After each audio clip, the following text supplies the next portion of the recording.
¿Ya podemos iniciar? Sí, creo que había dicho que sí. Ok, muy bien.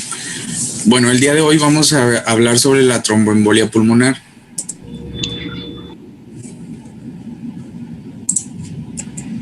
Principalmente, ¿qué es o de qué se trata?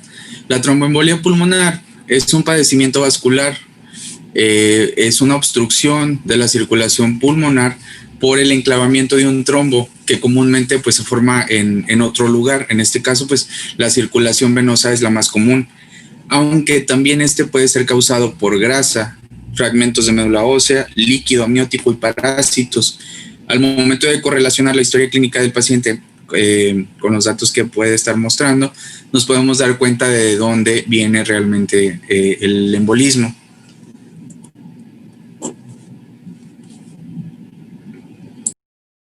Bueno, pues vamos a tener que la incidencia de la epidemiología de la tromboembolia pulmonar pues va a ser frecuente principalmente en individuos mayores de 20 años. Raramente va a ser antes de esta edad. Se le va a considerar una de las principales causas de muerte súbita en enfermos hospitalizados y de la primera condición de riesgo en el posoperatorio de adultos mayores de 40 años. Estadísticamente es frecuente o es más frecuente en mujeres, en el sexo femenino, aunque su incidencia va a corresponder a la existencia de factores determinantes conocidos como factores de riesgo de la tromboembolia pulmonar, la cual es la tablita que estamos viendo ahí en pantalla.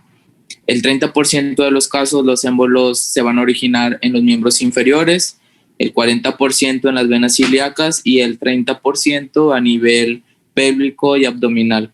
Algunos de los factores más frecuentes es pues una enfermedad tromboembólica previa, la edad del paciente, una cirugía reciente, inmovilización prolongada, traumatismos, cáncer, obesidad, embarazo, anticonceptivos orales o catéteres centrales. Siguiente. Muy bien, ahorita vamos a platicar un poquito sobre la fisiopatología propia de la tromboembolia pulmonar. Es muy similar la formación de los coágulos intravenosos como en algún otro tipo de patologías que pues incluso ya hemos visto.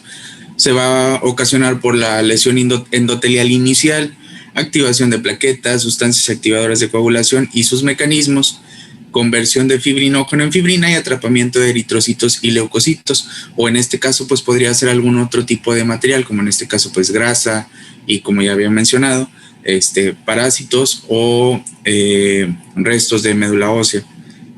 Se forman coágulos frágiles y se pueden desprender o fragmentar y migrar en forma de émbolo. Comúnmente, y lo que pues más se ve es que se formen en miembros inferiores. Esto también puede estar precedido por la aparición de varices, de una insuficiencia arterial o venosa, que pues va a ocasionar pues éstasis sanguínea y formación de coágulos. Al momento en el que el paciente se mueve o incluso hace algún tipo de ejercicio mínimo, se pueden desprender, viajar y pues enclavarse en la circulación pulmonar, que también pues se puede coexistir con trombosis venosa profunda, que pues es la que se le denomina a los miembros inferiores. Factores de riesgo según su mecanismo, principalmente es la alteración de la pared vascular, que en este caso es la lesión endotelial y perivascular o perivascular. Pueden coexistir o puede ser una y una, e incluso puede ser algún traumatismo, alguna fractura importante que ahí se forme el coágulo, después se desprenda y viaje y ocluya la circulación. Alteración de mecanismos de coagulación, que es muy común en embarazo, en parto, en el puerperio, postoperatorio, a las personas que consumen estrógenos y progestágenos. Esto va a aumentar va a ocasionar un estado de hipercoagulabilidad y junto con la éstasis o con la inactividad de la persona, pues va a ocasionar que se formen coágulos. También está uno de los factores importantes, que pues es uno de los principales, es la éstasis sanguínea. Eso puede ocasionar en personas con discapacidad que pues están la mayor parte del tiempo en una silla de ruedas o acostadas en cama, a pacientes obesos. ¿Por qué? Porque ahí coexisten muchos factores de riesgo: lesión endotelial, placas de ateroma, éstasis sanguínea, inactividad. De hecho, pues es uno de los más importantes en este tipo de pacientes, y en pacientes posquirúrgicos que tienen mucho tiempo en la cama de hospital. Incluso se les debe de aplicar o de indicar un tratamiento profiláctico para evitar los trombos.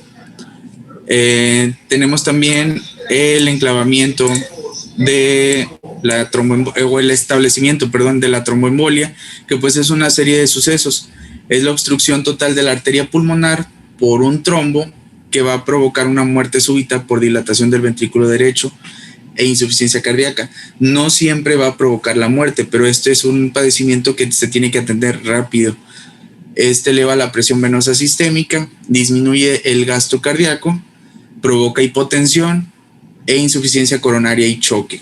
Y esto nos va a generar una red o una cadenita de sucesos como respuestas compensatorias, en este caso taquicardia y mayor demanda de oxígeno, desequilibrio en ventilación-perfusión, va a requerir una mayor aporte sanguíneo, el corazón como tal, pero pues se va a ocasionar esto mismo una insuficiencia coronaria. Va a requerir más aporte, pero va a ser incapaz de proporcionárselo. Y se van a perder los agentes tensioactivos, como en este caso el surfactante, y se pueden presentar atelectasias y edema.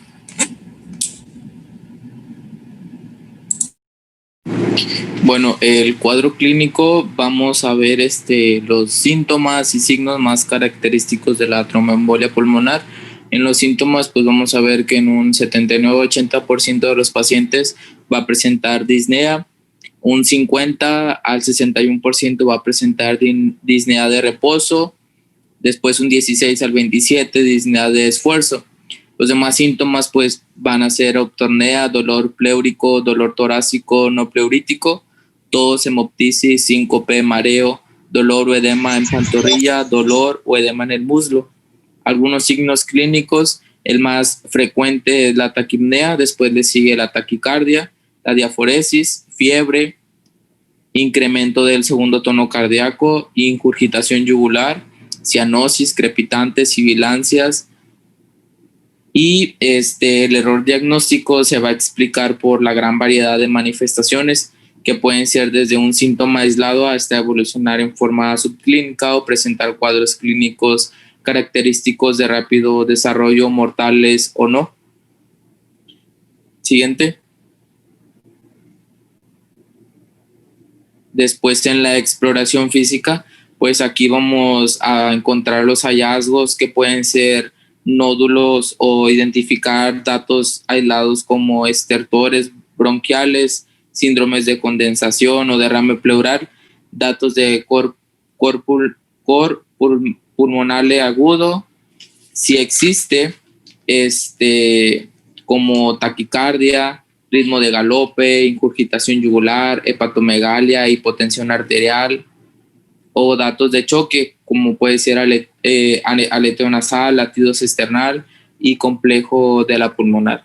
Como lo podemos ver en la imagen, pues vamos a encontrar la exploración física, que ya les hablé, lo de la taquipnea, la cianosis, y va a presentar fiebre en el 7% de los pacientes. En la exploración precordial, pues aquí vamos a encontrar datos de hipertensión pulmonar, incremento en la intensidad del segundo ruido pulmonar, y en la exploración pulmonar pues vamos a encontrar que va a ser normal, pero puede haber estertores finos y derrame pleural. Siguiente. Los datos que pueden orientar al diagnóstico pues va a ser cualquier manifestación cardiopulmonar aguda en pacientes con tromboflebitis, insuficiencia cardíaca congestiva sin causa aparente, taquicardia, taquipnea, disnea y angustia sin causa explicable, hemoptisis, hemoptoicos, y pacientes con tromboembolia pulmonar masiva pueden cursar con síndrome de insuficiencia cardiorrespiratoria coronaria o choque. Siguiente. Muy bien, se pueden presentar algunos datos de laboratorio que no precisamente van a ser específicos o exclusivos a la tromboembolia pulmonar. En este caso, puede llegar a presentarse una leucocitosis y velocidad de sedimentación globular aumentada, aumento de la deshidrogenasa láctica, que pues esta es progresiva y se va a mantener elevada algunos días o horas después de el padecimiento o el proceso agudo. Gasometría indica hipoxemia, en este caso pues en casos graves se puede llegar a presentar. Y el aumento de marcadores de daño miocárdico pues no son característicos, que incluso es uno de los diagnósticos pues no diferenciales, pero que suele confundirse mucho en este tipo de pacientes. En el electrocardiograma vamos a encontrar datos propios de la hipoperfusión del miocardio o por una dilatación de las cavidades, en este caso pues taquicardia sinusal, bloqueo de rama derecha, alteraciones del segmento ST y arritmias. Pues casi todas las patologías que podemos identificar se pueden llegar a presentar dependiendo la gravedad. En radiología principalmente, o nuestro método más común aquí en la región, pues es la tomografía, y de preferencia se tiene que realizar con medio de contraste intravenoso. ¿Para qué? Pues para que nos muestre bien todos los vasos sanguíneos y ver en dónde se puede llegar a estar enclavando el émbolo. Hay otro estudio que se llama broncografía, que pues casi no se realiza, aparte de que tarda un poquito más de tiempo, en el cual pues nos puede indicar algún tipo de hipoperfusión en el parénquima pulmonar, amputación vascular o atelectasias como tal, y pues es un poquito más incierto. También hay radiología intervencionista, que se puede hacer el diagnóstico y aparte el tratamiento. Se puede hacer una embolectomía o bien diluir ahí mismo, destruir el coágulo, pero pues también se depende del costo y de la disponibilidad que tengan pues los hospitales. Otro de los más comunes que se utiliza en pacientes diabéticos o que tienen mucho tiempo postrados en cama, pues es la ultrasonografía Doppler de miembros inferiores o superiores, dependiendo sea el caso, para valorar la actividad y si es que tienen algún tipo de insuficiencia que pueda llegar a ocasionar una trombosis más adelante. El del examen de la parte inferior derecha, pues son estudios con radioisótopos para valorar la perfusión, ya sea, pues comúnmente es después de este proceso, ya que estos tardan mucho, y en este tipo de padecimientos, pues el tiempo es lo que falta. El dímero D es un indicativo de fibrinólisis endógena, entonces tiene una utilidad un poco baja. No es como que al salir alta sea tromboembolia pulmonar. Se tiene que correlacionar los hallazgos clínicos con los valores obtenidos de este. Tenemos una estimación de la probabilidad clínica, pues son como algoritmos, o es un algoritmo mejor dicho. Al momento de que obtengamos un dímero D normal, pues solamente mantener en observación al paciente. Si el dímero D es alto, se pueden pedir técnicas de imagen, en este caso pues tomografía con contraste o angiotomografías si no tiene insuficiencia renal el paciente, o alergia al contraste, que en este caso pues serían las únicas contraindicaciones. Y si en dado caso de que presente insuficiencia renal o alergia al contraste, pues se puede utilizar la gammagrafía, que pues tarda un poquito y pues no se hace en todos lados. Si no es diagnóstica, se puede valorar el uso también o la indicación de algún ultrasonido de extremidades o ecodoppler para valorar y relacionar si tiene algún riesgo alto de una trombosis venosa profunda, y si es así, pues tratarla. Si es normal o no diagnóstico, pues se tendría que realizar una angiografía pulmonar pues para valorar en dónde está el problema.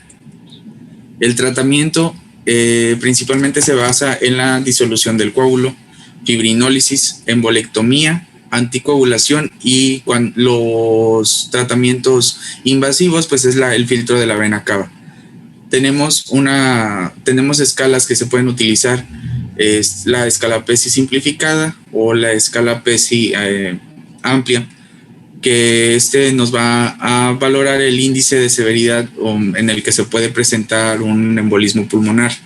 En la simplificada, pues solamente es con un punto se va a marcar si tiene más de 80 años, si hay cáncer o si tiene un cáncer conocido, enfermedad cardiopulmonar crónica, frecuencia cardíaca más de 110 latidos por minuto, presión arterial sistólica menor a 100 milímetros de mercurio, saturación de oxígeno menor a 90%, y esto pues es más básico o es más rápido porque el riesgo bajo pues es 0 puntos.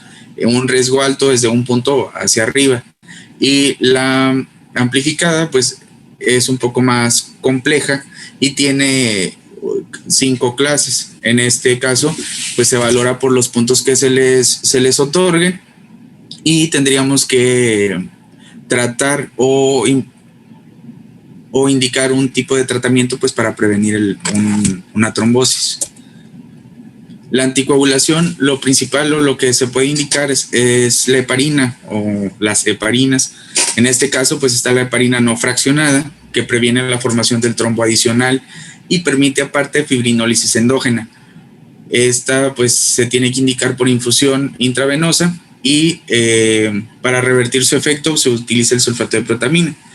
Se puede utilizar en tromboembolia pulmonar con compromiso hemodinámico y aparte los fibrinolíticos para pues deshacer el coágulo. La heparina de bajo peso molecular está contraindicada en pacientes con insuficiencia renal crónica y se puede utilizar en tromboembolia pulmonar estable.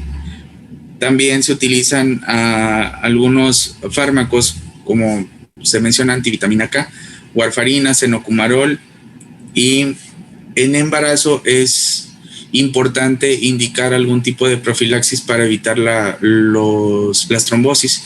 En este caso podemos utilizar heparina no fraccionada más acenocumarol tras el parto, y no se les deben de indicar pues tratamiento oral. El tratamiento invasivo tenemos el filtro de vena cava inferior y pues la embolectomía que ya les había comentado pues es con radiología intervencionista. Y el filtro de vena cava inferior pues más que nada es una prevención meramente mecánica, física, donde si hay un coágulo pues ahí se va a atorar, no va a ascender.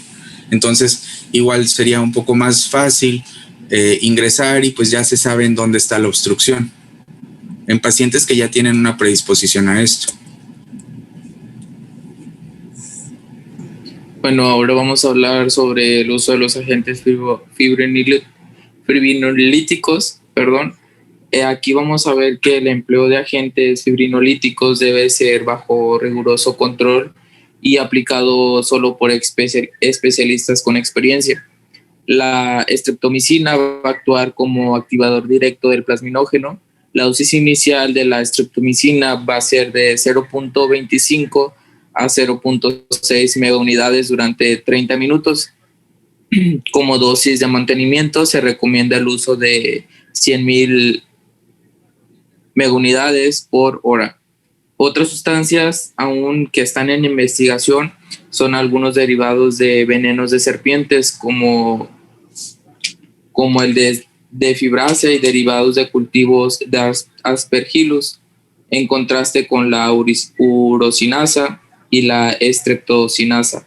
Estos van a actuar independientemente del sistema plasminógeno-plasmina. Después vamos a tener lo que es el infarto pulmonar. Este es la consecuencia final de la embolia pulmonar y va a ocurrir en menos de un 10% de todos los casos de infarto, y se va a incrementar notablemente en el paciente con alguna cardiopatía. El aporte de oxígeno al pulmón se lleva a cabo por medio de la circulación pulmonar, la circulación bronquial y la vía aérea, de manera que no porque una de estas haya insuficiencia se va a presentar el infarto, sino porque es el resultado de varios factores, sobre todo en pacientes con alguna cardiopatía, en donde la presión venocapilar y el arteriocapilar está incrementada. El síntoma cardinal para sospechar de un infarto pulmonar es el dolor pleurítico, además que puede presentar disnea, hemoptisis y tos. El origen del dolor pleurítico del infarto pulmonar se va a relacionar con cambios inflamatorios en las terminaciones nerviosas de la pleura parietal, de modo que pueden ocurrir infartos subpleurales sin dolor torácico. La localización del dolor va a ser hacia la parrilla costal o cuello y hombros. No hay signos de disfunción ventricular derecha debido a que el evento de la tromboembolia pulmonar que llevó a un infarto habitualmente va a ser muy pequeño. Después tenemos el edema agudo pulmonar y tromboembolia. Aquí en pacientes sin enfermedad cardiopulmonar, la presentación clínica de la tromboembolia pulmonar como edema agudo al pulmón es rara, pero en pacientes con cardiopatía previa es más frecuente, tanto en aquellos que han presentado valvulopatía mitral o aórtica o en pacientes con cardiopatía isquémica. Se han visto casos de edema agudo pulmonar de tipo intersticial por alteración del funcionamiento normal en el comportamiento extraalveolar. Aquí las arterias y las venas pulmonares son de paredes más delgadas, con un área de superficie extensa y un tejido muy distensible, particularmente las venas, las cuales pueden intercambiar líquido y contribuir a que se presente edema de tipo hidrostático. Después vamos a tener la tromboembolia pulmonar crónica no resuelta. Aquí va a existir la tromboembolia pulmonar crónica no resuelta, que va a llevar al paciente inevitablemente a desarrollar hipertensión arterial pulmonar secundaria. Si el paciente sobrevive el evento inicial de la tromboembolia pulmonar, incluso aunque sea en su forma masiva, existen varios procesos que pueden determinar el curso de esta, y probablemente el más importante de ellos sea la tromboembólisis endógena, que esta es la capacidad de los pulmones para remover el émbolo por la actividad enzimática de las redes de fibrina dentro de un coágulo al que se disuelven, y con esta fibrinólisis, particularmente los émbolos pequeños, aunque también puede haber émbolos grandes, pueden ser eliminados por completo. La fragmentación del émbolo puede ser mecánica durante su transporte del corazón a las arterias pulmonares, y la formación de un trombo se puede considerar como una respuesta de reparación caracterizada por invasión de los fibroblastos y angiogénesis capilar dentro de la masa del trombo, la cual se va a adherir a la pared vascular. Cuando tenemos un émbolo que se convierte en tejido conectivo vascular, la remodelación del trombo y la disminución de su masa van a permitir una reducción en sus dimensiones o formar múltiples lúmenes en su interior, restaurando parcialmente el flujo sanguíneo. En el cuadro clínico vamos a ver que la mayoría de los pacientes con tromboembolia pulmonar no van a tener síntomas en los miembros inferiores al momento del diagnóstico. Quienes van a presentar síntomas, pues van a presentar síntomas de tromboembosis venosa profunda. Pueden tener la tromboembolia pulmonar asintomática. El cuadro clínico va a requerir un alto índice de sospecha y tiene síntomas y signos variados. Esta variación se debe a múltiples factores relacionados con el paciente, que puede ser la edad y si ha presentado una enfermedad cardiopulmonar y origen del émbolo, y un posible desarrollo de infarto con o sin cavitación. Nos habla del dolor del tórax, que va a ser inespecífico y se ha referido en aproximadamente del 13 al 18% de los pacientes. El síncope, que puede ser la primera manifestación de la tromboembolia pulmonar, y se traduce como un evento embólico masivo que lleva a la disminución transitoria del flujo sanguíneo cerebral. También puede presentar hemoptisis aquí o la expectoración hemoptoica es sugestiva de la tromboembolia pulmonar, que junto con el dolor del tórax va a representar una manifestación clínica de un infarto pulmonar. Pueden estar presentes otros síntomas con frecuencia variable y menor especificidad, como lo son la tos, apresión, diaforesis y palpitaciones. Estas en un porcentaje menos bajo. Similar a los síntomas, los signos físicos en la tromboembolia pulmonar van a ser inespecíficos y limitados. Puede presentar el paciente taquipnea, taquicardia, y van a estar presentes en la mayoría de las veces, al igual que la disnea, que puede ser transitorias o persistentes, si se asocian a un episodio de tromboembolia pulmonar severo. Y sería todo por nuestra parte.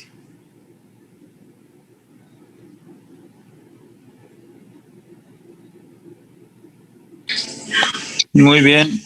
¿Tienen alguna pregunta o duda en relación a la clase de tromboembolia?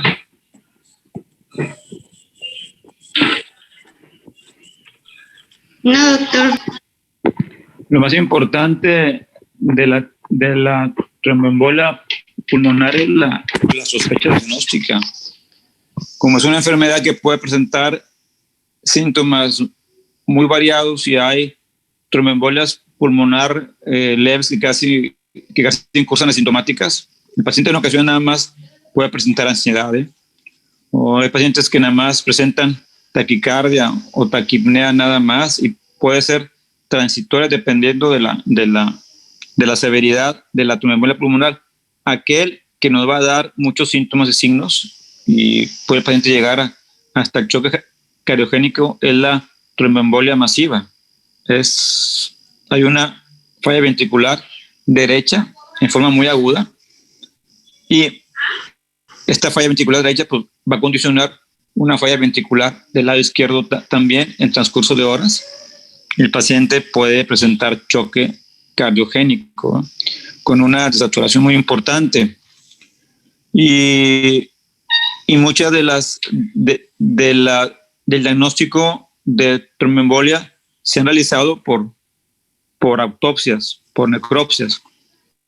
Pacientes que están completamente bien, de repente tuvieron falla circulatoria y fallecieron. Pero hay que sospechar en pacientes que tienen todos los factores de riesgo que ya comentaron. Entonces, para tener la sospecha diagnóstica, tenemos que ver ese paciente con factores de riesgo que en el curso de un internamiento nos puede dar síntomas de tromboembolia pulmonar. Entonces, la sospecha diagnóstica, los estudios de gabinete, pues el estándar de oro es definitivamente, ¿cuál es el estándar de oro en un paciente con tromboembolia pulmonar? Es pregunta.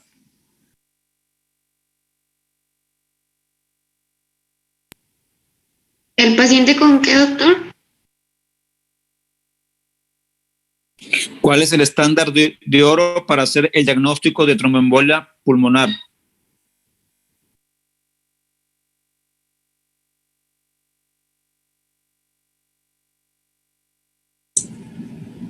Pues indicaba que era la angiotomografía o la tomografía con contraste intravenoso. El estándar de oro es la angiografía pulmonar, ¿verdad? Pero desgraciadamente pues, ya no se realiza porque es un método muy invasivo, ¿verdad? Y tiene sus complicaciones. Por eso es que se han buscado otras maneras de hacer el diagnóstico por imagen, como es la gammagrafía, el angiotac también, o el angiopulmonar, el ecocardiograma, que también nos puede hablar de disfunción ventricular, ¿verdad? Entonces, en ocasiones por algún método diagnóstico de imagen no invasivo nos pueden dar algunos indicios que puede ser una tromboembolia pulmonar, pero el estándar yo creo es la angiografía. Tratamiento, pues hay tratamientos que son invasivos y no invasivos, hay tratamientos mecánicos, y otros que nada más usando trombolíticos el paciente puede revertir, pero por eso es que profilácticamente se debe de utilizar tratamiento trombolítico profiláctico en aquellos pacientes que tienen factores de riesgo. Lo más importante es prevenir que el paciente tenga o desarrolle una tromboembolia pulmonar, porque ya una vez iniciado el cuadro tiene una mortalidad muy elevada y la mayor parte de los pacientes pueden fallecer. ¿Sí?